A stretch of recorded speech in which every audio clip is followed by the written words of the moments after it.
ما شاء الله ولا حول ولا قوة إلا بالله العلي العظيم. حسبنا الله ونعم الوكيل، نعم المولى ونعم النصير. أعوذ بالله السميع العليم من الشيطان اللعين الرجيم. بسم الله الرحمن الرحيم. الحمد لله جازي كل صانع ورايش كل قانع وراحم كل ضارع ومنزل المنافع والكتاب الجامع بالنور الساطع، وهو للدعوات سامع وللكربات دافع وللدرجات رافع وللجبابرة قامع، فلا إله غيره ولا شيء يعدله، ليس كمثله شيء وهو السميع البصير اللطيف الخبير، وهو على كل شيء قدير. والصلاة والسلام والتحية والإكرام على السيد الأنام الذي سمي في السماء أحمد وفي الأرض أبي القاسم محمد،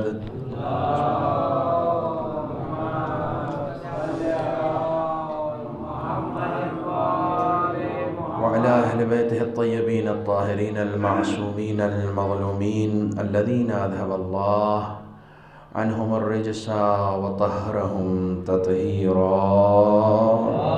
صل على محمد وآل محمد وعجل فرجهم. ولعنة الدائمة الباقية على أعدائهم وغاصب حقوقهم ومنكري فضائلهم أجمعين. أما بعد، فقد قالت فاطمة الزهراء سلام الله عليها: من أسعد إلى الله خالص عبادته أهبط الله عز وجل إليه أفضل مصلحة. صلوات پڑھیں محمد و آل محمد.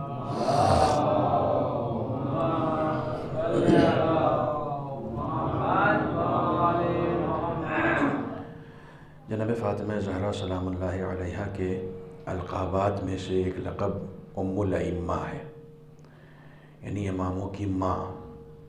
آپ کربلا چلے جائیے، امام حسین کی ماں جناب فاطمہ زہرا. آپ بقیع میں چلے جائیے، وہاں جو ائمہ دفن ہیں، جس میں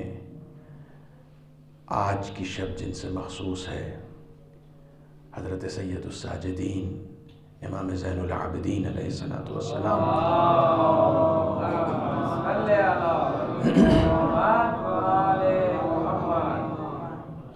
اگر وہ کہیں پر بھی بتاتے تھے تو ظاہر سی بات ہے کہ ماں کا تذکرہ جب آتا ہے تو تمام ائمہ کی ماں جو ہیں وہ جناب فاطمہ زہرا ہیں.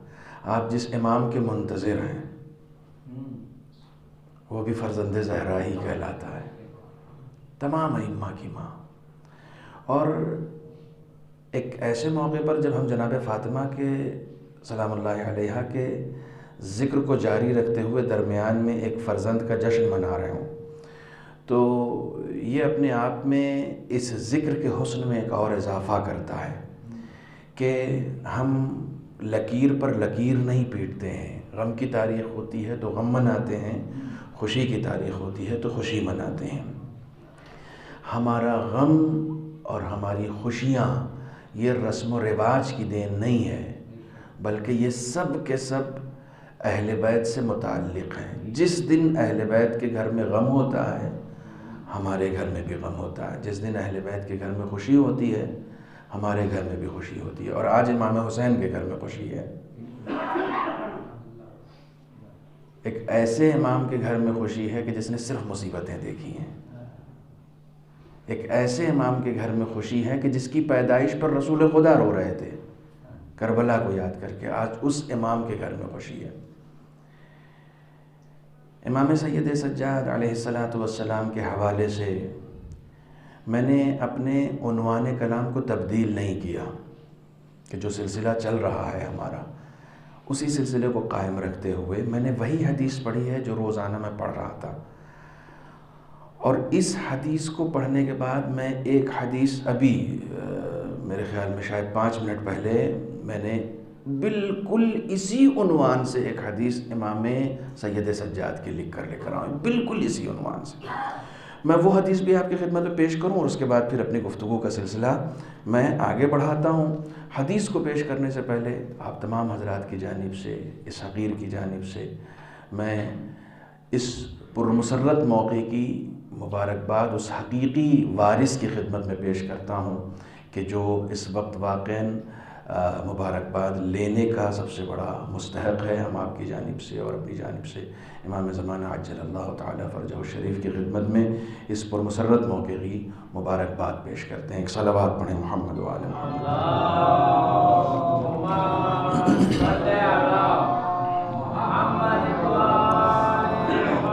امام سید سجاد کے حوالے سے آپ اچھی طریقے سے واقف ہیں کہ حقوق کے حوالے سے امام سید سجاد کا پورا ایک رسالہ موجود ہے، رسالۃ الحقوق کہا جاتا ہے اسے۔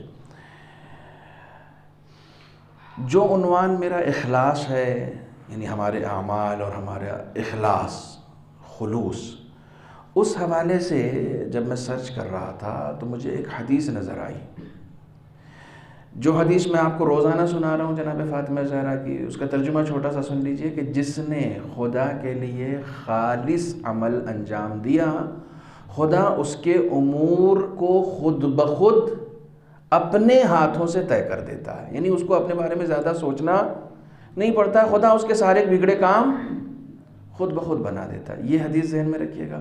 اب آپ سنیے امام سید سجاد اس بارے میں کیا کہتے ہیں۔ فرماتے ہیں فَأَمَّا حَقُّ اللَّهِ الْأَكْبَرُ، خدا کا حق کیا ہے؟ یہ جو آپ اذان میں اللہ اکبر کہتے ہیں، امام فرماتے ہیں کہ خدا کا حق کیا ہے ہمارے اوپر۔ فرماتے ہیں فَإِنَّكَ تَعْبُدُهُ لَا تُشْرِكْ بِهِ شَيْئًا، سب سے پہلا حق یہ ہے کہ تم اس کی عبادت کرو اور کسی کو بھی اس عبادت میں شریک قرار، جیسے ہی تم کسی کو شریک بناؤ گے وہ خلوص ختم ہو جائے گا۔ خالص یعنی پیور کا مطلب ہے صرف خدا کی عبادت ہونی چاہیے، کسی اور کو اس میں شامل نہیں کرنا۔ وَلَا تُشْرِكْ بِهِ شَيْئًا فَإِذَا فَعَلْتَ ذَلِكَ، امام فرماتے ہیں جب تم ایسا کرو گے بالاخلاص یعنی خلوص کے ساتھ جب تم یہ عمل انجام دو گے تو جعل لک علی نفسہ، خدا بند عالم ان یلقیک امر الدنیا والآخرہ ویحفظ لک بما ما تحب منہا، جب تم خلوص کے ساتھ یہ عمل انجام دو گے تو خدا بند عالم تمہارے کاموں کو اپنے ہاتھ میں لے لے گا۔ بالکل وہی حدیث جو جناب فاطمہ زہرا کی بالکل منعن۔ یہاں صورتیں بدل سکتی ہیں، فکریں نہیں بدلا کرتی ہیں۔ یہاں نام بدل سکتے ہیں، کردار کبھی نہیں بدلا کرتا ہے۔ یہ سب 14 شکلیں ہیں الگ الگ، لیکن ان 14 شکلوں میں فکر صرف ایک پائی جاتی ہے جسے فکر محمدی کہا جاتا ہے۔ صلوات پڑھیں محمد و آل محمد پر۔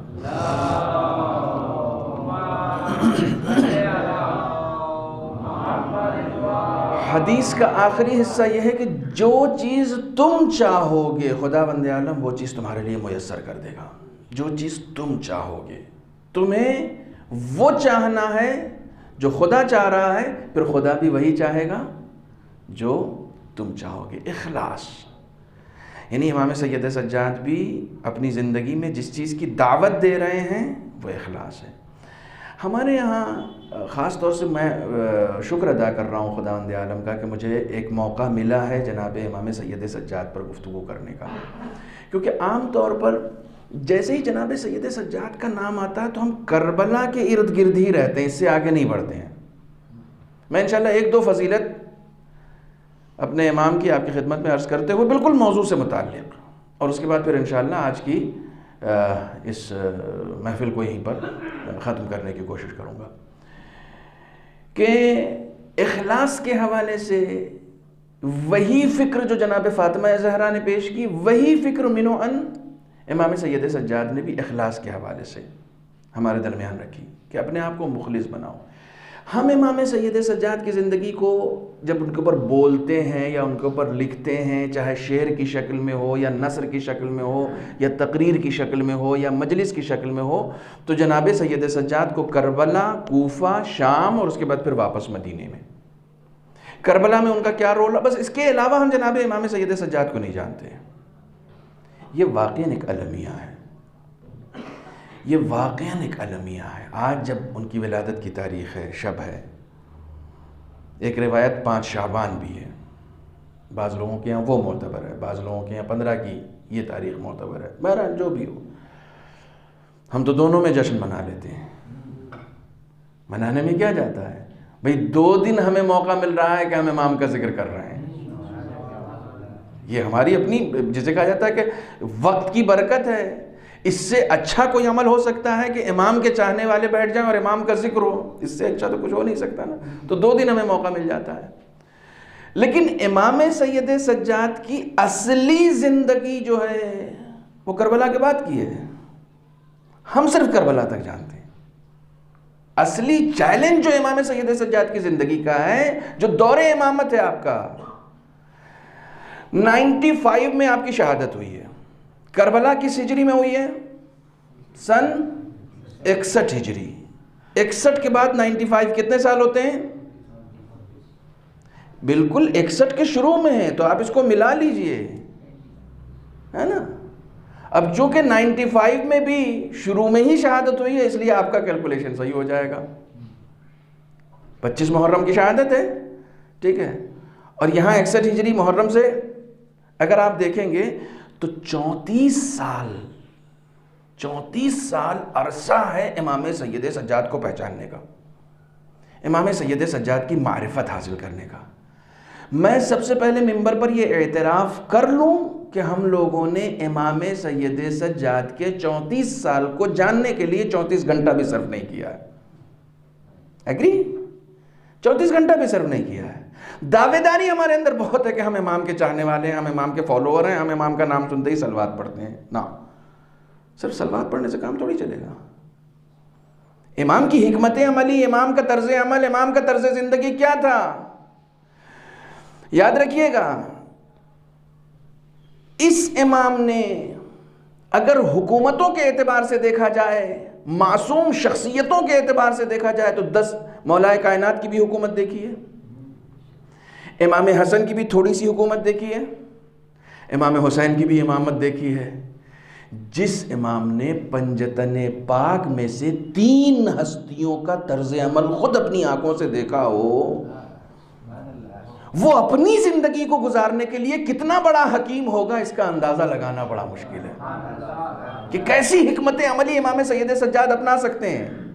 میں آپ کو صرف ایک مثال دے رہا ہوں، یہ جملہ میرا بہت پرانا ہے، لیکن میں اس وقت چونکہ اس فضیلت کا باب ہے اس لیے میں عرض کر دوں کہ امام کے 2 القابات بہت مشہور ہیں، ایک سید الساجدین اور ایک زین العابدین، دونوں کا تعلق خدا کی عبادت سے ہے۔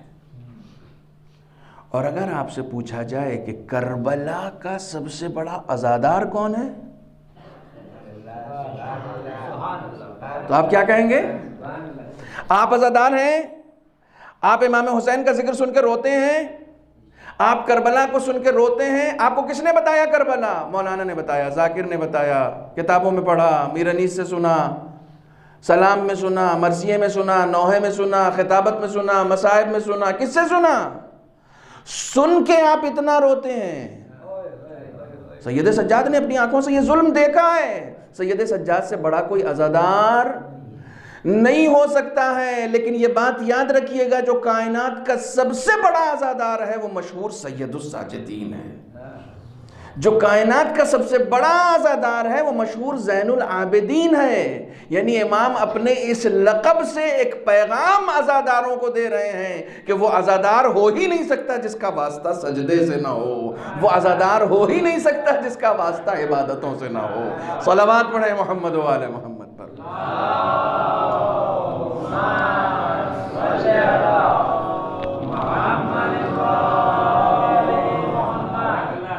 پہلے آپ امام کی زندگی کے اللہم صلی علی محمد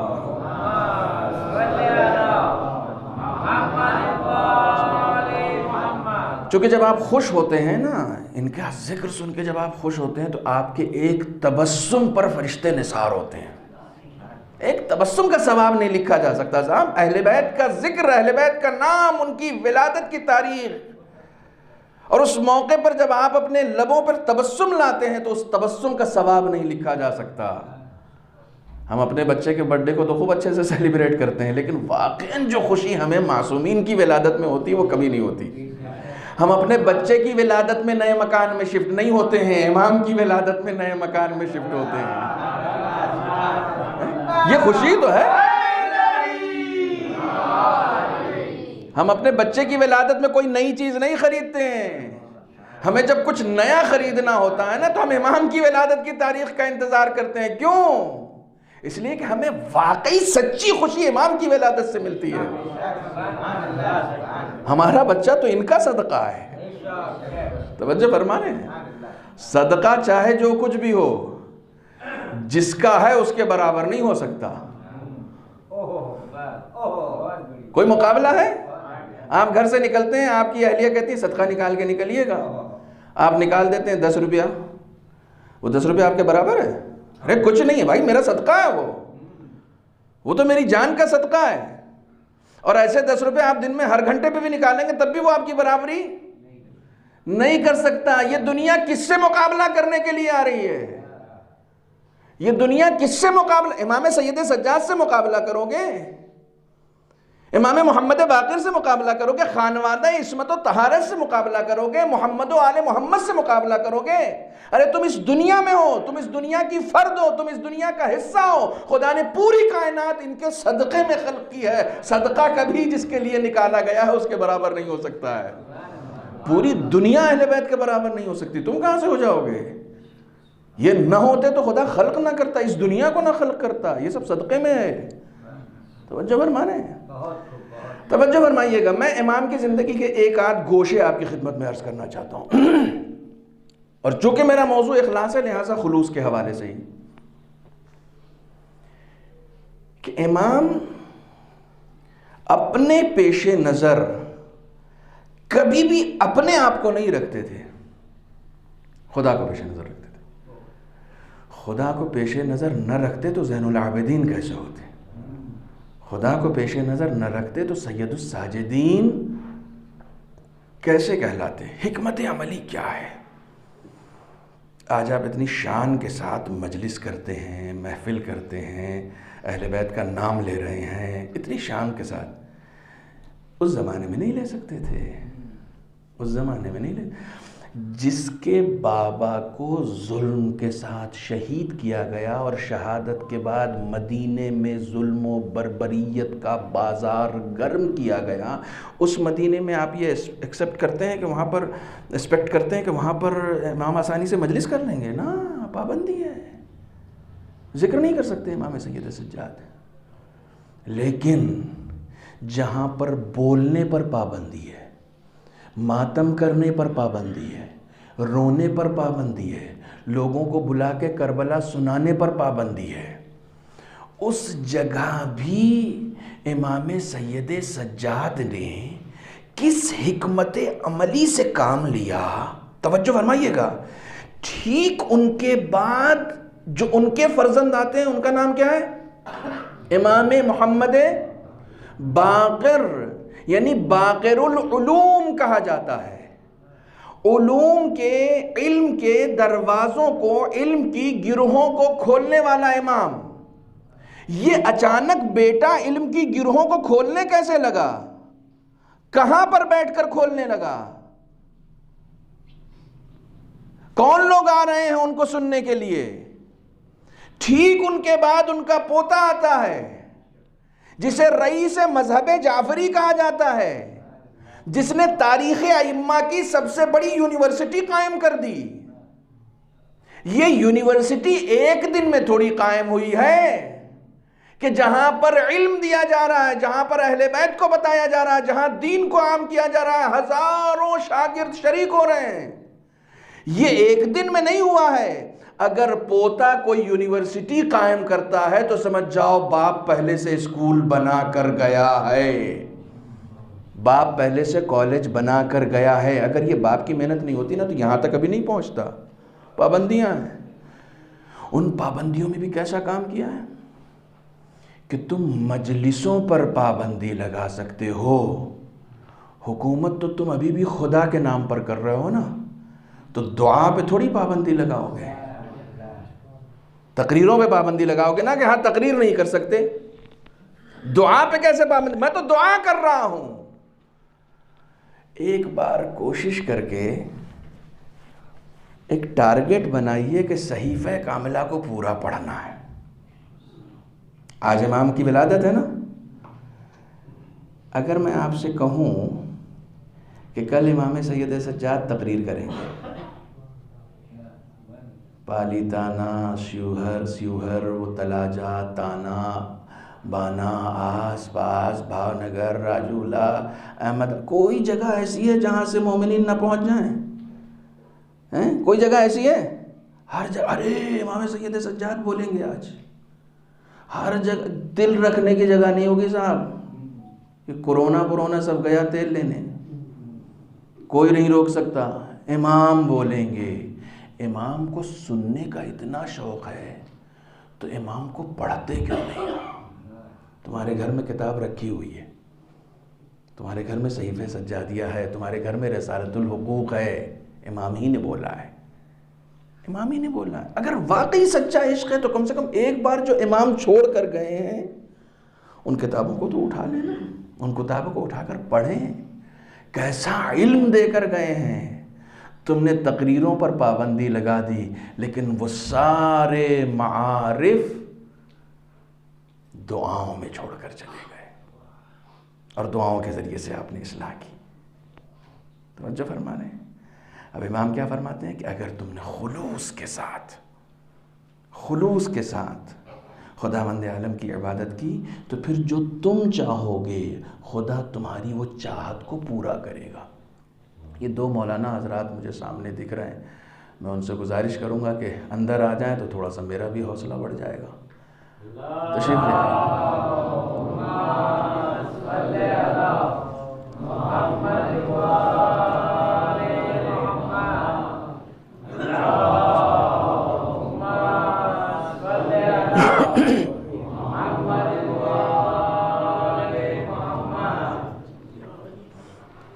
السلام علیکم۔ ایک صلوات اور پڑھیں محمد والے۔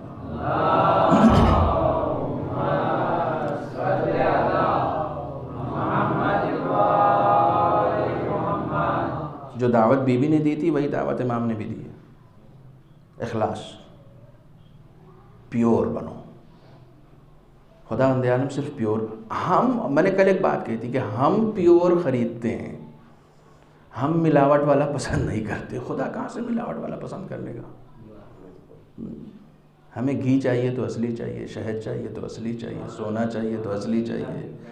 وہ شرک والے سجدے، شرک والی خطابت، شرک والی ذاکری کہاں سے قبول کر لے گا؟ اسے بھی پیور چاہیے، اسے بھی پیور چاہیے۔ قرآن نے سہارا دیا، بالکل یہی متن قرآن میں بھی ہے، وَمَا أُمِرُوا إِلَّا لِيَعْبُدُوا اللَّهَ مُخْلِصِينَ لَهُ الدِّينَ حُنَفَاءَ۔ خدا نے کوئی حکم نہیں دیا مگر یہ کہ تم عبادت کرو اخلاص کے ساتھ، خلوص کے ساتھ عبادت کرو۔ خداوند عالم نے جب اپنی عبادت مانگی ہے تو اس میں خلوص کی شرط لگائی ہے، پیور چاہیے مجھے۔ دو ایگزامپل دیے ہیں، وَيُقِيمُ الصَّلَاةَ وَيُؤْتُ الزَّكَاةَ، دو ایگزامپلز ہیں اس میں۔ یہ عبادت کرنے والے کون ہیں؟ جیسے تم نماز قائم کرتے ہو تو نماز قائم کرو تو خلوص کے ساتھ کرو، زکوٰۃ دے رہے ہو تو خلوص کے ساتھ دو۔ دونوں میں اچھا دو ایگزامپل ہیں، ایک کا تعلق خدا سے ہے اور ایک کا تعلق بندگان خدا سے ہے۔ نماز آپ جب پڑھیں گے تو خالص خدا کے لیے پڑھیں گے، لیکن جب آپ زکوٰۃ دیں گے تو آپ کو فقیروں کو بھی پیش نظر رکھنا پڑے گا۔ خدا بند عالم ان دو مثالوں کے ذریعے سے سمجھانا چاہتا ہے کہ عابد وہ نہیں ہے جو صرف مجھ سے رشتہ مضبوط رکھے، عابد وہ ہے جو میرے ساتھ ساتھ لوگوں سے بھی رشتہ مضبوط رکھے۔ توجہ فرمانے، مجھ سے نہیں، صرف مجھ سے رشتہ مضبوط رکھنا کمال نہیں ہے، لوگوں سے بھی رشتہ مضبوط رکھنا کمال ہے۔ اب جائیے اور روایتیں پڑھیے، رات کا سناٹا ہے، کبھی پشت پر آٹے لاد کر امام سید سجاد تقسیم کر رہے ہیں، کبھی کھجوریں لاد کر تقسیم کر رہے ہیں۔ امام محمد باقر کی روایت موجود ہے کہ آپ پشت کا نشان دیکھ کر چیخ مار کر روتے ہیں۔ لوگوں نے پوچھا مولا کیسا، کربلا کی شدتوں کا نشان ابھی تک باقی ہے؟ کہا نہیں، میرا بابا روز رات میں کھجور کی بوریاں لاد کر لوگوں میں تقسیم کرتا تھا، جب تک غذا تقسیم نہیں ہو جاتی تھی خود سوتے نہیں تھے۔ سید الساجدین، زین العابدین، جس کا رابطہ خدا سے اتنا مضبوط ہے، وہ لوگوں سے بے فکر نہیں ہے، اسے لوگوں کی بھی فکر ہے۔ سوشل ورک، ہمارے ہاں بات نہیں کی گئی ہے سوشل ورک کی۔ ہم جس ملک میں رہتے ہیں وہاں پر اگر آپ کہیں گے کہ سوشل ورک کے لیے سب سے زیادہ کون سی قوم مشہور ہے، تو سردار مشہور ہے، سب سے زیادہ سوشل ورک وہ کرتے ہیں۔ آج بھی آپ چلے جائیے پرانی دلی میں گردوارے میں، کھانا ہر وقت لنگر فری ہوتا ہے، وہاں ہر وقت فری ہوتا ہے۔ ہم کہنے کو کہتے ہیں کہ سب سے زیادہ کھلانے والی قوم ہم ہیں، ہم اپنوں ہی کو کھلاتے ہیں۔ اسلام نے اپنوں کو کھلانے نہیں کہا، بھوکوں کو کھلانے کہا ہے۔ دونوں میں بہت فرق ہے۔ اطعم الجائع، بھوکوں کو کھلاؤ، جائع کی لفظ ہے، مومن کا اضافہ نہیں کیا گیا کہ جو مومن بھوکا ہو اس کو کھلاؤ، جو بھوکا ہے اس کو کھلاؤ۔ اور یہاں پر انسان کی بھی شرط نہیں لگائی ہے کہ آپ سوچیں کہ نہیں انسان بھوکا ہے تب کھلانا، نہ نہ نہ نہ، جانور بھی بھوکا نظر آ جائے نا تو اسے بھی کھلا دو۔ جناب زینب سلام اللہ علیہا کے شوہر نامدار جناب عبداللہ اپنے باغ میں بیٹھے تھے، دیکھا ایک غلام جو ہے اس کا گزر ہوا تو اس کو راستے میں بھوک لگ گئی اچانک، تو وہ بیٹھ گیا۔ اس نے جیسے ہی روٹی نکالی کھانے کے لیے، دیکھا کہ سامنے ایک کتا آ گیا، اس نے روٹی کتے کے آگے ڈال دی، کتا کھا کے پھر زبان باہر نکال کے بیٹھ گیا۔ اس کے پاس دوسری روٹی تھی، اس نے پھر ڈال دیا، کتے نے دوسری روٹی کھائی، پھر اس نے زبان نکال کے باہر بیٹھ گیا۔ اس کے پاس تیسری ایک ہی روٹی تھی، اس نے وہ بھی ڈال دی اس کے سامنے۔ جناب عبداللہ یہ دیکھ رہے تھے منظر، یہ حبشی غلام تینوں روٹی اس نے کتے کو کھلا دی۔ اس کے پاس آئے، کہنے لگے کہ نام کیا؟ اس نے نام بتایا، کہاں سے ہے؟ اور کہا فلاں جگہ۔ کہا تم نے خود کچھ نہیں کھایا، کتے کو کھلا دیا؟ کہا مجھے یہ بھوکا نظر آ رہا تھا، میں تو پھر کہیں نہ کہیں سے کھا لوں گا، مجھے فکر یہ ہوئی کہ یہ اپنا رزق کہاں سے تلاش کرے گا، خدا نے اسے بھی پیدا ہی کیا ہے، نجس جانور ہے، خدا نے اسے بھی پیدا کیا ہے، مجھے بھوکا نظر آیا میں نے کھلا دیا۔ تو جناب عبداللہ نے کہا چلو میرے ساتھ، اسے اپنے ساتھ لے کر آئے، اور گھر سے جس باغ میں بیٹھ کر اس نے یہ عمل کیا تھا اس باغ کے پیپر نکلوا کے وہ پورا باغ اس کے نام کر دیا۔ وہ بڑا حیران، کہنے لگا نہیں یہ کام میں نے اس کے لیے نہیں کیا ہے، یہ کام میں نے خدا کے لیے کیا ہے۔ تو جناب عبداللہ کہہ رہے میں بھی کون سا تیرے لیے کر رہا ہوں، میں بھی تو خدا کے لیے کر رہا ہوں، تو نے اس کی ایک مخلوق کو کھلایا ہے۔ صرف یہاں پر نہ مومن نہ انسان، کچھ نہیں، کوئی شرط نہیں، اطعم الجائع، کوئی بھی بھوکا نظر آئے اسے کھلاؤ، کھلانے کے کلچر کو عام کرو۔ کھلانے کے حوالے سے تو نہیں، لیکن پلانے کے حوالے سے میں نے ایک روایت دیکھی ہے، 6 چیزیں ہیں، کبھی انشاءاللہ اس کو پھر آپ کی خدمت میں پیش کروں گا، مجھے یاد دلائیے گا کہ رسول خدا سے جبرائیل نے کہا کہ انسانوں کے درمیان 6 چیزیں ایسی ہیں جس کی وجہ سے میرا دل چاہتا کہ میں کاش انسان ہوتا۔ ان میں سے ایک چیز ہے پانی پلانا، صرف ایک کام ہے پانی پلانا، کہ جبرائیل کی بھی یہ خواہش ہوتی ہے کہ کاش میں انسان ہوتا۔ اور جب میں نے اس کو دیکھا، اس کام کو دیکھا، تو اکثر کام اس میں ایسے ہیں جو سوشل ورک سے ریلیٹڈ ہیں۔ تشییع جنازہ سوشل ورک ہے، وہ بھی اس میں ہے، لوگوں کو پانی پلانا وہ بھی اس میں ہے، حالانکہ نماز جماعت بھی ہے اس میں، جماعت کے ساتھ نماز پڑھنے کی بڑی فضیلت ہے۔ خدا آپ سب کی توفیقات میں اور اضافہ کرے، ہم سب کو یہ توفیق دے کہ ہمیشہ ہم جماعت کے ساتھ انشاءاللہ نماز ادا کریں۔ ایک صلوات پڑھیں محمد و آل محمد۔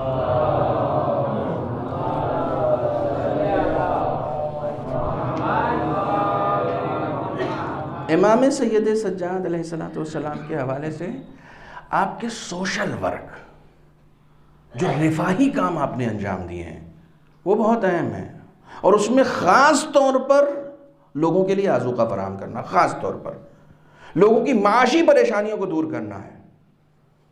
بعض لوگ یہ سمجھتے ہیں کہ امام کا نام آیا، اہل بیت کا نام آیا تو یہ صرف دین سکھانے کے لیے، نہیں، اہل بیت وہ ذوات ہیں، وہ ذوات مقدسہ ہیں، وہ ہستیاں ہیں جو دنیا بھی سنوارتی ہیں اور آخرت بھی سنوارتی ہیں، دونوں۔ اور جو واقعی ان کے پیروکار ہیں وہ بھی صرف دنیا کی بات نہیں کرتے ہیں۔ مرزا قمی کے تاریخ کے حوالے سے ملتا ہے، مرزا قمی بڑی شخصیت گزرے ہیں۔ مرزا قمی کی زندگی نامے میں آپ اٹھا کر دیکھیے، ملتا ہے کہ جب وہ علم حاصل کرنے کے بعد اپنے کسی قریب کے گاؤں میں تبلیغ کے لیے گئے، تو ظاہر سی بات ہے کہ مولوی جب تبلیغ کے لیے گاؤں میں جاتا ہے تو وہ خدا رسول ہی تو بتائے گا نا، نماز روزہ بتائے گا۔ تو جب گئے تو لوگوں سے پوچھا کہ آپ لوگوں کی سب سے بڑی پرابلم کیا ہے؟ انہوں نے کہا ہماری پرابلم پانی ہے، مانے پانی نہیں ہے۔ اب یہ باتیں تو میں اپنے لیے کرتا ہوں، ہماری پرابلم کیا ہے؟ پانی، ہمارے پانی نہیں ہے۔ تو ان کے پاس جتنا بھی وظیفے کا پیسہ تھا، جو وظیفہ ان کو ملتا تھا مدرسے سے، اس کا جتنا بھی پیسہ ان کی جیب میں تھا وہ سب نکال کے جھاڑ پوچھ کے وہاں ایک ٹیوب ویل لگوایا، انہوں نے پانی کا انتظام کیا، بہرحال جو بھی کیا پانی کا انتظام کیا۔ مولوی جب گیا تو کمانے نہیں گیا، کمائی ہوئی دولت کو لوگوں پہ جا کے خرچ کیا ہے، سوشل ورک کیا ہے۔ کیوں؟ انہیں معلوم ہے جو پیاسے رہیں گے ان کے دین کی پیاس نہیں بجھتی ہے، پہلے آپ ان کی مادی پیاس بجھائیے، پھر معنوی پیاس بجھانے کی کوشش کیجیے گا۔ بھوکے پیٹ دین سمجھ میں نہیں آتا ہے۔ بہرحال سوشل ورک زیادہ سے زیادہ اس کی دعوت دی گئی ہے، اور یہ سارا کام قربتاً اللہ، اخلاص کے ساتھ۔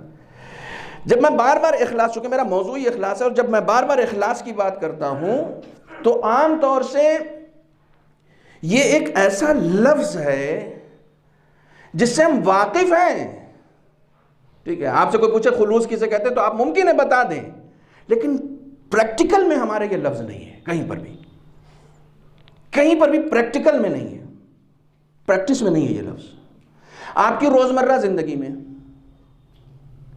آپ غور کیجئے کہ کیا پریکٹس میں ہے یہ لفظ آپ کے؟ آپ کمانے جا رہے ہیں، آپ کس چیز سے کماتے ہیں؟ مہارت سے۔ پیسے سے بھی پیسہ کماتے ہیں، مہارت سے بھی پیسہ کماتے ہیں۔ کچھ لوگ نوکری کر رہے ہیں، ایک لڑکا ہے MBA کیا ہوا ہے، اس کو کوئی نوکری جوائن کرنی ہے، جیسے ہی وہ انٹرویو دینے کے لیے گیا، انٹرویو لینے والے نے کیا دیکھا؟ کوالیفیکیشن، MBA کیا ہے تو کہاں سے کیا ہے؟ سینٹر بھی بہت اہمیت رکھتا ہے، ٹھیک ہے؟ اپنے گھر کے پیچھے والے کالج سے تو نہیں کیا ہے، کہاں سے کیا ہے؟ تو اس کی ڈگری دیکھے گا، اس کے بعد پوچھے گا ایکسپیرینس کتنا ہے کام کا۔ ایکسپیرینس ہے، بہت توجہ رکھیے گا، ایکسپیرینس ہے، کوالیفیکیشن ہے، لگن ہے اس کے اندر کام کرنے کی، فوراً اپوائنٹ کر لے گا۔ اس کو کہے گا کہ مجھے کام چاہیے، ایک بار بھی وہ اس سے ریکویسٹ بھی نہیں کرتا کہ خلوص سے کام کرنا، اس کو خلوص چاہیے ہی نہیں۔ خلوص کیسے؟ اس کو کام چاہیے، میں نے یہ کاغذ دیا اسے بھر کے لے کر آؤ، کام کرنا ہے۔ ہمارے دنیا میں، دنیاوی امور میں کہیں پر بھی خلوص کی ریکوائرمنٹ نہیں ہوتی ہے۔ بہت توجہ رکھیے گا، میں ایک بڑے ظریف نقطے کو بیان کرنا چاہ رہا ہوں۔ دنیاوی کسی بھی کام میں خلوص کی ریکوائرمنٹ نہیں ہوتی ہے، کسی بھی کام میں۔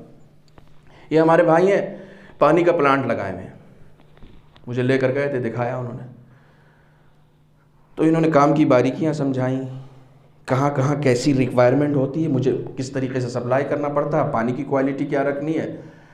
ان کو اپنے بزنس میں خلوص کی ضرورت نہیں ہے۔ آپ ان سے پوچھیے کہ خلوص کہیں پر چاہیے آپ کو؟ نہ کہیں نہیں چاہیے، خلوص کہیں نہیں چاہیے ہم کو۔ بزنس میں کیسا خلوص؟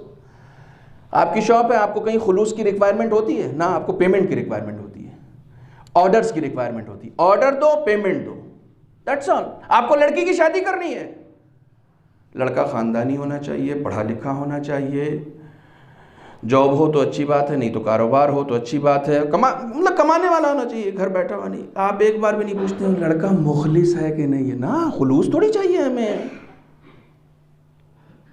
دنیاوی زندگی میں۔ ایک مثال دیتا ہوں قبلہ، دنیاوی زندگی میں، یہ جو مجلس ہے نا، یہ دنیا ہے، یہ آخرت نہیں ہے۔ یہ جو آپ نماز پڑھتے ہیں یہ دنیا ہے، یہ آخرت نہیں ہے۔ اگر آخرت ہوتی تو آخرت میں بھی پڑھتے۔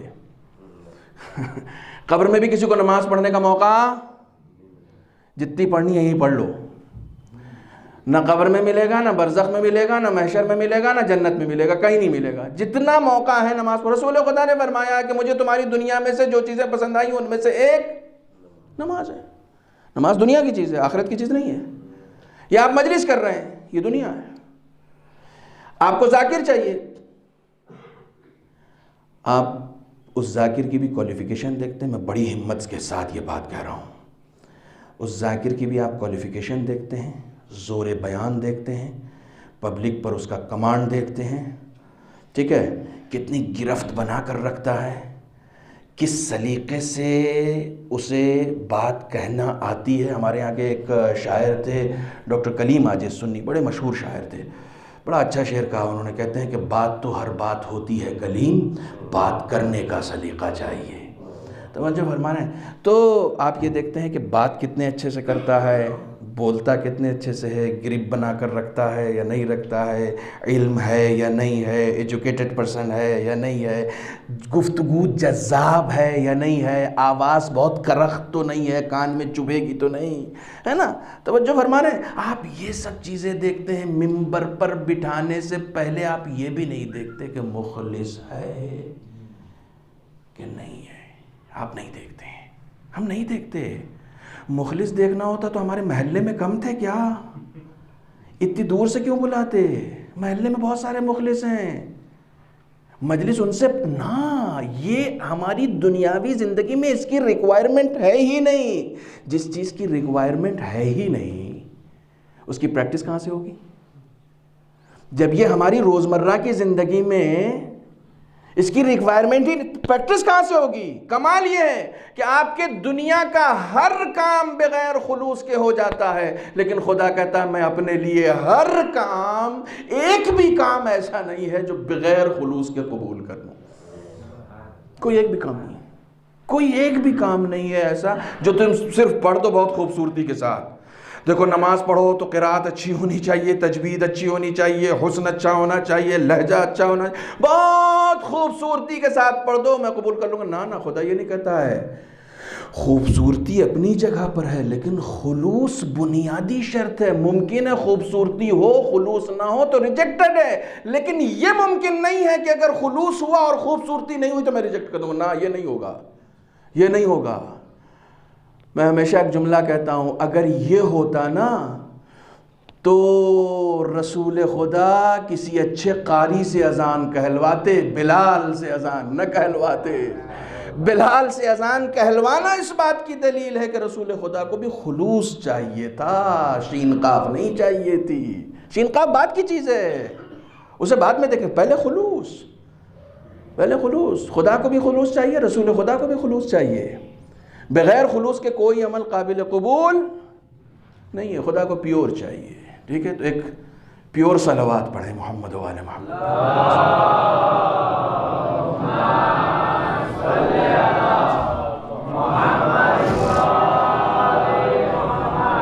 ایک اور اس سے بہتر صلوات پڑھیں محمد و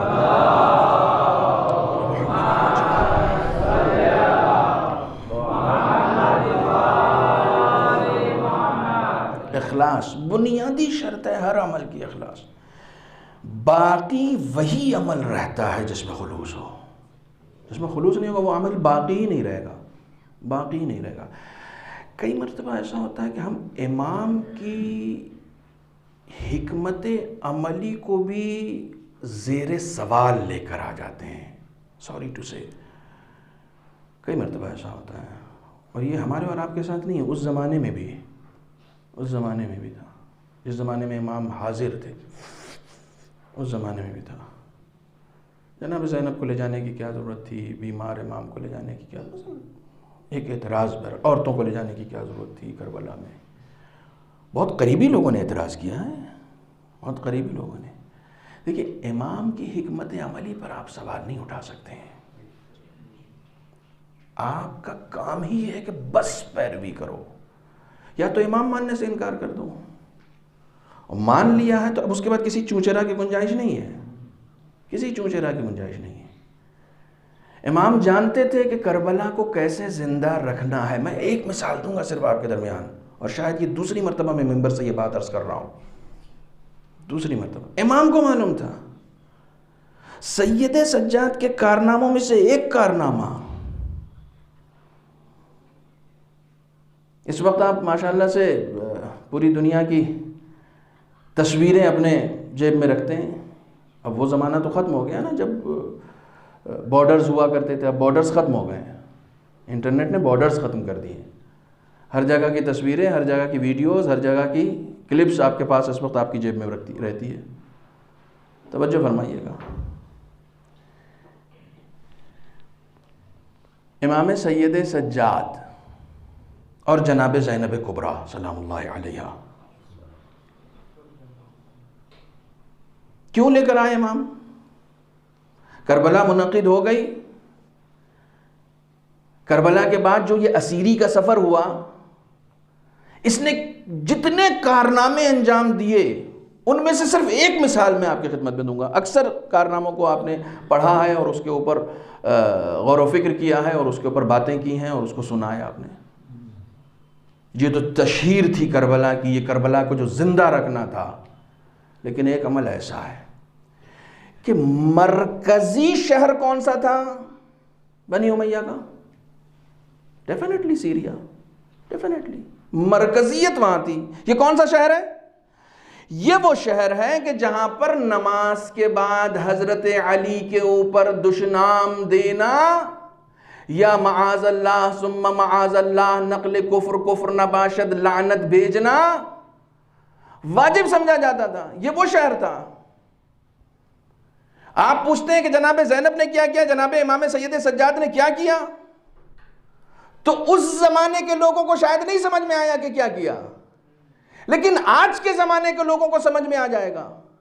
حضرت علی جس شہر میں پیدا ہوئے ہیں، جس جوف کعبہ میں پیدا ہوئے ہیں، نہیں جو مرکز نزول وحی ہے، آج بھی اس جگہ وہ اذان نہیں ہوتی جو رسول چاہتے تھے.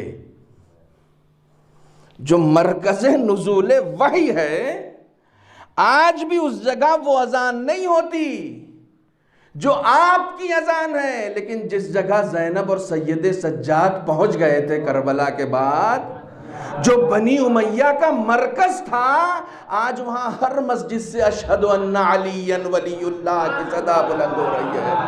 اس وقت لوگوں کو سمجھ میں نہیں آیا، آج سمجھ میں آ گیا سید سجاد نے کارنامہ کیا انجام دیا تھا.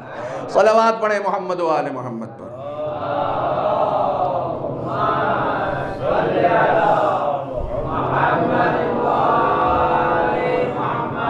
خدا کے لیے واہ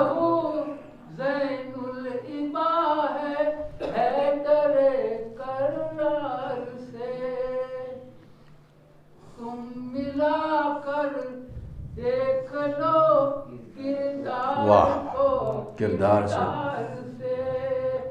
کہ آئے ہیں تنہا تیرے دربار میں، پھر بھی عزیز دم ہو تجھ میں، لے لے بیعت عابد بیمار. کوکھلاہٹ سے تیری یہ صاف ظاہر ہو گیا، تیری نیندیں اڑ گئی زنجیر کی جنکار سے. پر محمد والے محمد صلوات اللہم صلی علی محمد وآلہ محمد.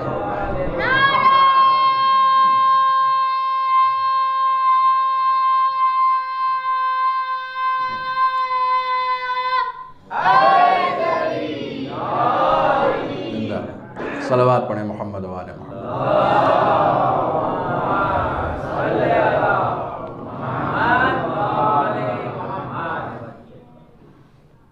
اخلاص کا یہ نتیجہ ہے. پائیداری بہت دیر کے بعد سمجھ میں آتا ہے کہ یہ اس کا اثر تھا. یہ پائیداری صرف اخلاص میں پائی جاتی ہے. آپ امام سید سجاد کی زندگی نامے کو اٹھا کر دیکھیے. بہت سارے بے پناہ واقعات ہیں، بے پناہ واقعات، بہت سارے شہید مطہری نے نقل کیے ہیں. اور اس کے علاوہ خود آپ اگر اہل سنت کی تاریخ پڑھیں گے تو اس میں بھی سید سجاد کے حوالے سے یہ جو 34 سال کا عرصہ ہے، اس میں جو زندگی کی روش تھی جناب امام سید سجاد کی، جو طریقہ کار تھا امام سید سجاد کا، وہ منوعاً وہی تھا جو رسول اسلام کا تھا. منوعاً زبان کے ذریعے سے لوگوں کو دعوت کم دیتے تھے، کردار کے ذریعے سے لوگوں کو دعوت زیادہ دیتے تھے. قافلہ مکے جا رہا ہے، مدینے میں رکا اور ایک دن کے قیام کے بعد پھر مکے کے لیے چل پڑا، تو مکے سے ایک شخص اور ساتھ میں ہو لیا. قافلہ حج کے لیے جا رہا تھا، تو حاجیوں کی خدمت میں ایک شخص بہت زیادہ مصروف رہا، بڑے انہماک کے ساتھ کسی کو کھانا پیش کر رہا ہے، کسی کو. تو آپس میں قافلے والوں نے بات کی کہ یہ کون آدمی ہے، تم جانتے ہو اسے؟ کہا نہیں، ہم تو نہیں جانتے. ایک ہی شخص تھا جو پہچانتا تھا.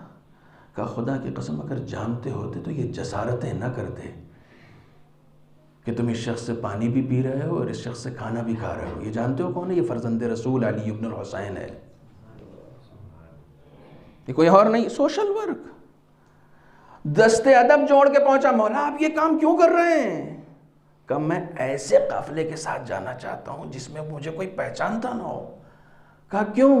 کہا میں خدا کے لیے حاجیوں کی خدمت کرنا چاہتا ہوں. اللہ، خدا کے لیے پیور. کہا جس قافلے کے ساتھ جاتا ہوں سب لوگ پہچانتے ہیں، کوئی مجھ سے کام نہیں لیتا ہے، لوگ میری خدمت کرنے کے لیے خود مصروف ہو جاتے ہیں، لیکن میں چاہتا ہوں کہ میں خدمت کروں. توجہ فرما رہے ہیں؟ اپنی عزت کرانا اور ہے. نہیں صاحب میں من آنم کے من دانم ہے، ذرا سے بھی عزت میں کمی آ گئی تو اوہو صاحب کیا کہنے، واویلا مچ گئی، مولانا کو بلا کے تم نے بے عزت کر دیا. مجھے سمجھ میں نہیں آتا اتنی جلدی یہ لوگ بے عزت کیسے ہو جاتے ہیں.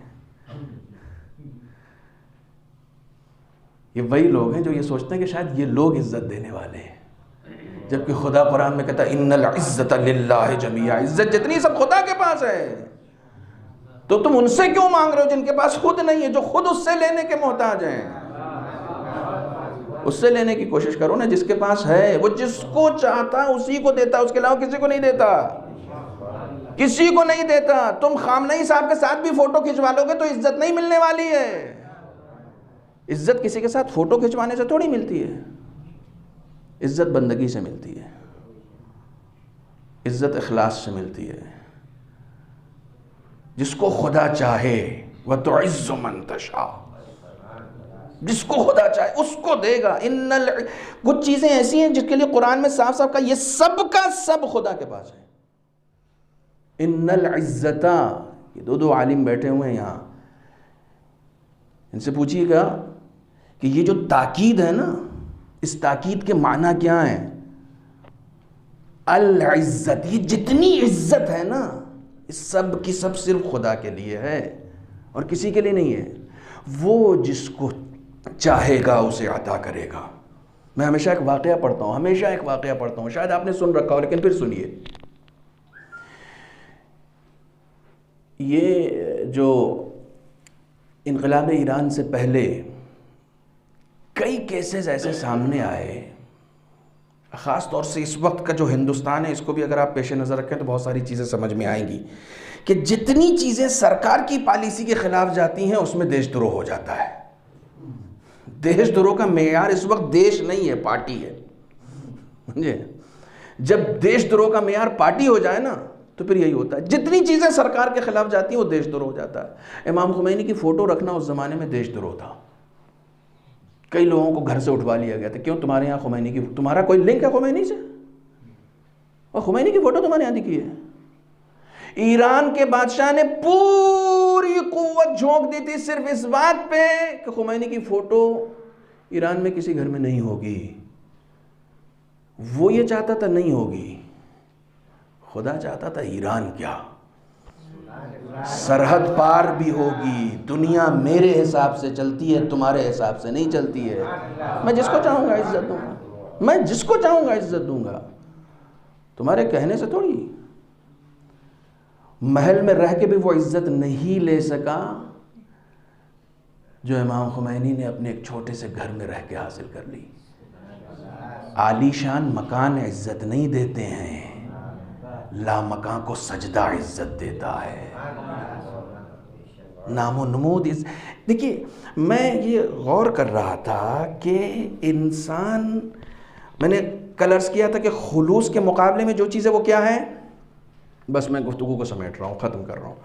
خلوص کے مقابلے میں جو چیز کیا ہے وہ ہے ریاکاری. خلوص کی ضد ہے ریا. خلوص کی ضد ہے، یعنی کوئی کام جس کو تم دکھاوے کے لیے کر دو، ٹھیک ہے، ہر وہ کام جس میں تم کسی سے تعریف کی امید رکھو. تھوڑا سا سخت ہے، تھوڑا سا سخت ہے. جس کام میں تم کسی سے تعریف کی امید رکھو. ممبر پہ بھی آئے ہیں، ایک جملہ کہہ دیا تو ارے میں کچھ کہہ گیا. کسی سے آپ تعریف کی امید رکھیں، یہ خلوص غارت ہو گیا. بھئی کس کے لیے کہا ہے؟ جس کے لیے کہا ہے وہ اتنی عزت دینے والا ہے کہ ساری عزتوں سے بے نیاز کر دے گا تمہیں، جھوٹی عزتوں سے وہ اتنی عزت دے دے گا. تو تم کسی سے توقع مت رکھو. تو جیسے ہی ریا انسان کے عمل میں آتی ہے، تو میں یہ غور کر رہا تھا کہ ریا آتی کیوں ہے؟ ریاکاری، دکھاوا، یہ آتا کیوں ہے؟ کس وجہ سے آتا ہے؟ تو جو علماء اخلاق نے اپنی کتابوں میں لکھا ہے اس میں 2 اسباب لکھے ہیں. بس یہ 2 سبب سن لیجئے اور میں نے اپنی گفتگو کو سمیٹ دیا. 2 سبب ہیں جن کی وجہ سے انسان کے عمل میں ریاکاری آتی ہے. ایک ہے طمع، لالچ، اور دوسرے ہے خوف. یہ 2 سبب ہیں. کچھ چیزوں کے لیے لالچ ہوتی ہے اپنے اندر، اس لیے ریاکاری آتی ہے. شہرت چاہیے، شہرت کی طلب ہے، شہرت کی طمع ہے. تو نہیں، شہرت کا مطلب ہی ہوتا ہے نا کہ لوگ جانیں، تو پھر لوگوں کے لیے کرو، پھر لوگوں کو خوش کرو. پالیتانہ والے کیا سننا پسند کرتے ہیں؟ میں اگر یہ دیکھ کر ممبر پر بیٹھا ہوں تو اس کا مطلب خدا نہیں ہے، کیونکہ میں پالیتانہ والوں کے درمیان امپریس ہونا چاہ رہا ہوں. خود کو امپریس کرنا، ان کو امپریس کرنا چاہ رہا ہوں، پالیتانہ والوں کو. توجہ فرما، مجھے شہرت چاہیے، مجھے عزت چاہیے، ان لوگوں سے عزت چاہیے، یہ لوگ میری عزت کریں. تو میں ان کے درمیان ایسے کام کروں گا جس سے یہ امپریس ہوں. عزت، دولت چاہیے مجھے، میرے اندر طمع ہے دولت کی. تو نہیں، بانی مجلس جو سننا چاہے گا، پرمکھ صاحب جو سننا چاہیں گے، میں وہ سناؤں گا، کیونکہ چیک تو انہی کے یہاں سے کٹنا ہے نا. مجھے دولت چاہیے. میرے اندر جیسے جیسے طمع بڑھتی جائے گی ویسے ویسے ریا بڑھتی جائے گی. دوسرا سبب ہے خوف. میرے اندر جیسے جیسے خوف بڑھتا، ارے یہ نہیں پڑھوں گا تو لوگ کیا کہیں گے، لوگ کیا کہیں گے نے قوم کو تباہ کر دیا، ہر معاملے میں تباہ کر دیا. نہیں یہ کیسے ہو، اب یہ کیسے ہوگا، یہ تو نہیں ہوتا تھا، یہ تو ہوتا آیا ہے. لوگ کیا کہیں گے، ہر بات میں ہم لوگ کیا کہیں گے. نہیں صاحب یہ تو جگ ہزائی ہو جائے گی. میں ایک جملہ آپ کو سنا چکا ہوں لیکن پھر سنا رہا ہوں، امام خمینی کا. مجھے یاد ہے یہ جملہ سنا چکا ہوں. جس وقت آیت اللہ بہشتی نے استعفیٰ دیا تھا نا، یہ کہہ کے کہ لوگ کہہ رہے ہیں کہ مولویوں نے اپنے کھانے کے لیے یہ انقلاب برپا کیا ہے، مجھے نہیں چاہیے نوکری ووکری، آپ استعفیٰ پہ سگنیچر کیجئے. امام خمینی نے کہا رکھ دو. میں خلوص کے ساتھ ایران کی خدمت کر رہا ہوں، لوگ کہہ رہے ہیں کہ نہیں تم نے جو ہے وہ اپنی دولت کے لیے، اپنی شہرت کے لیے، اپنے آپ کو بڑھاوا دینے کے لیے یہ سب کام کیا ہے. میرے اوپر الزام لگا رہے ہیں. امام خمینی نے کہا میرے بارے میں کیا کہتے ہیں؟ کہا آپ کے بارے میں کیا کہیں گے، آپ کے تو زندہ باد کے نعرے لگ رہے ہیں، اور کیا ہو رہا ہے. ہم جیسے لوگ پیستے ہیں نا، آپ بڑے ہیں، آپ کے لیے تو نعرے لگ رہے ہیں خمینی زندہ باد. امام خمینی نے آیت اللہ بہشتی کا ہاتھ پکڑا، کہا پورا ایران مل کے اگر خمینی مرد آباد کے نعرے بھی لگائے گا نا تو ایک قدم پیچھے نہیں ہٹاؤں گا، کیونکہ خدا کے لیے انقلاب برپا کیا، لوگوں کے لیے نہیں کیا ہے. کس بات کا خوف ہے کہ لوگ یہ کہیں، کہنے دو، میں نے خدا کے لیے کام کیا ہے. اخلاص. جہاں پر اخلاص آتا ہے. میں کل شیخ عباس قمی کا تذکرہ کر رہا تھا. کیا بزرگ شخصیت ہیں, کیا بابرکت عمر گزاری ہے. مشہد پہنچے, اس وقت شیخ عباس قمی ہو چکے تھے. سارا ایران ان کو جان چکا تھا کہ شیخ عباس قمی ایک شخصیت ہے. مشہد پہنچے, مشہد کے امام رضا کے تولیت یعنی جو وہاں کے متولی ہیں ان کو پتہ چلا کہ شیخ عباس قمی آئے ہوئے ہیں, سقط الاسلام محدث قمی آئے ہوئے ہیں. گئے, کہا صاحب آپ کے بہت لوگ گرویدہ ہیں, بہت لوگ فین ہیں, یہ ہمارے یہاں زہر کی نماز پڑھا دیا کیجئے.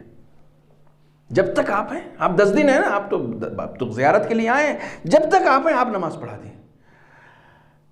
تو وہ روزانہ جا رہے تھے نماز میں اور دیکھ رہے تھے, تو انہوں نے قبول کر لیا, کہا ٹھیک ہے میں پڑھا دوں گا.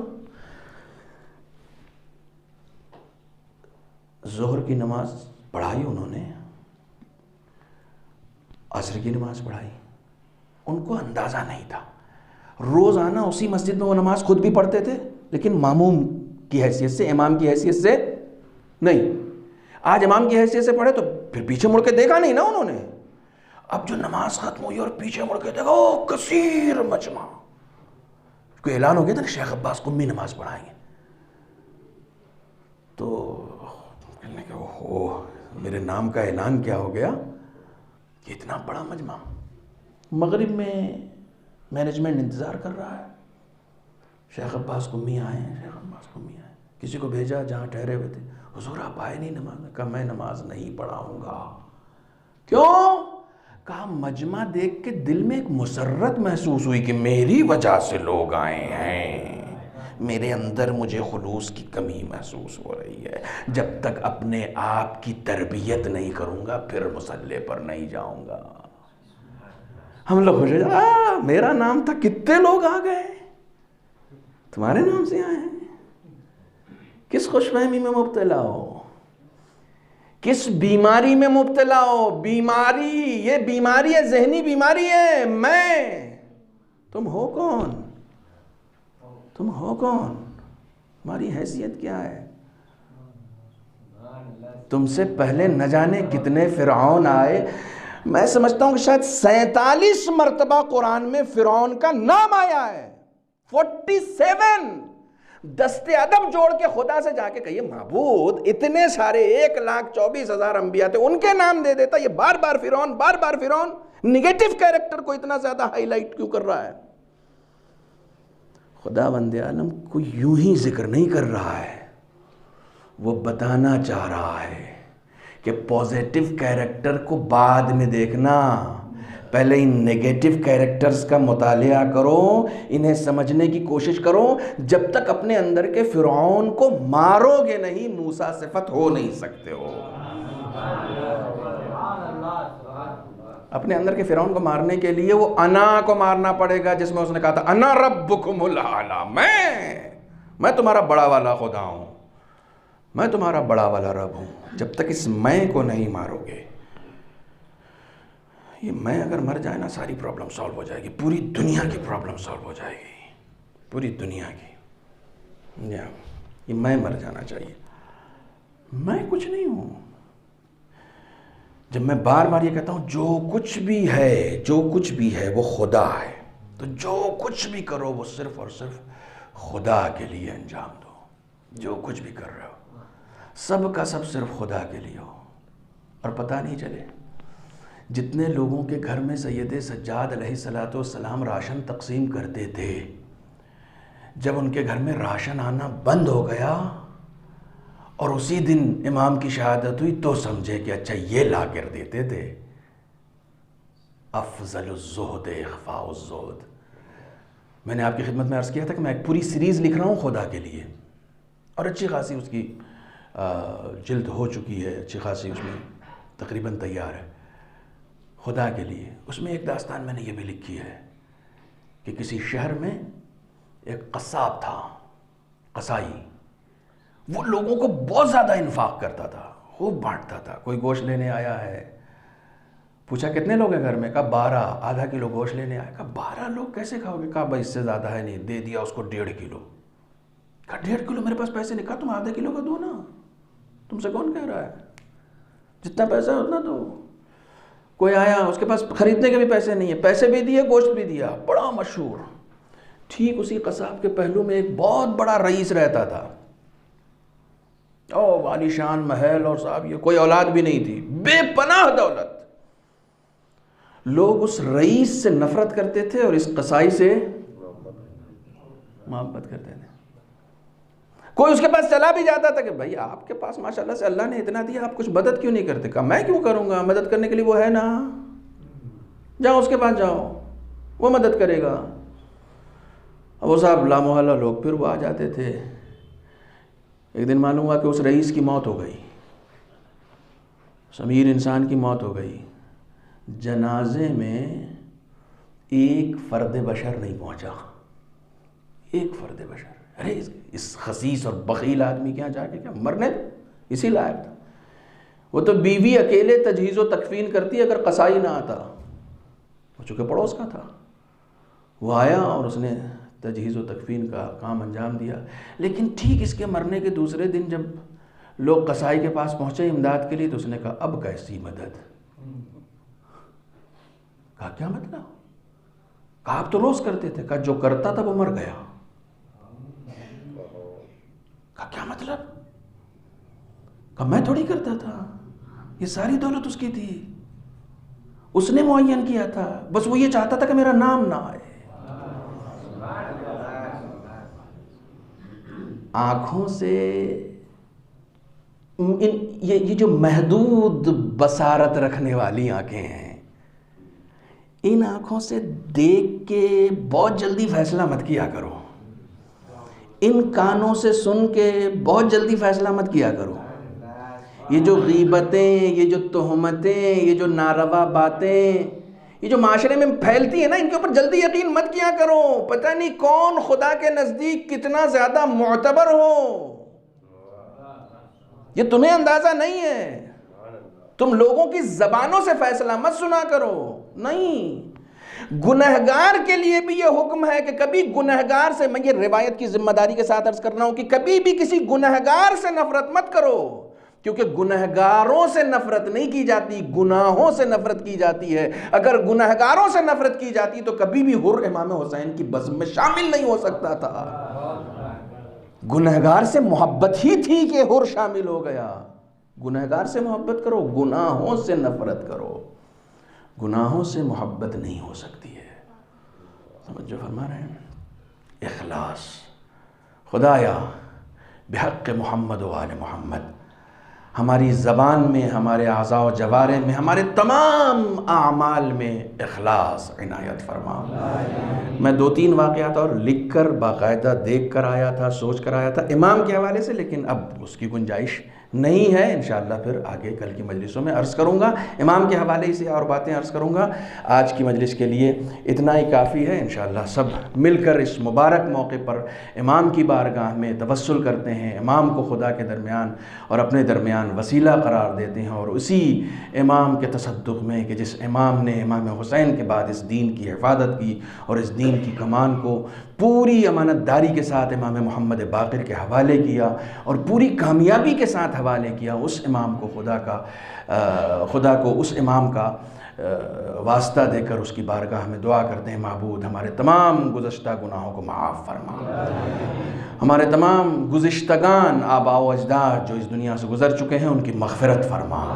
بار الہ بحق محمد و آل محمد ہماری مابقی زندگی جتنا بھی حصہ اب ہماری لوح تقدیر میں لکھا ہوا ہے اس میں عمل صالح کی توفیق عنایت فرما، اس میں خالص عمل انجام دینے کی توفیق عنایت فرما. بار الہ بحق محمد و آل محمد ہم سب کو یہ توفیق عنایت فرما کہ خدا، اولیاء خدا، مومنین اور ذوی الحقوق کے تمام حقوق کو ادا کر سکیں. بار الہ جب ہم اس دنیا سے رخصت ہوں تو ہماری گردن پر کسی کا بھی، چاہے وہ حق اللہ ہو یا حق الناس ہو، کسی کا بھی حق ہماری گردنوں پر نہ ہو. بار الہ بحق محمد و آل محمد حج و زیارات سے مشرف فرما، قرض کی ادائیگی فرما، بے روزگاروں کو روزگار عطا فرما، بے اولادوں کو اولاد عطا فرما، بحق محمد و آل محمد منتقم خون حسینی سلطان زمان حضرت امام عصر کے ظہور میں تعجیل فرما، ہم سب کو ان کے اعوان و انصار میں شمار فرما۔ بسم اللہ الرحمن الرحیم۔ اللہم کل ولیک الحجۃ ابن الحسن صلواتک علیہ وعلی آبائہ فی هذه الساعة وفی کل ساعة ولیا وحافظا وقائدا وناصرا ودلیلا وعینا حتی تسکنہ ارضک طوعا وتمتعہ فیہا طویلا۔ اللہم صل علی محمد وعلی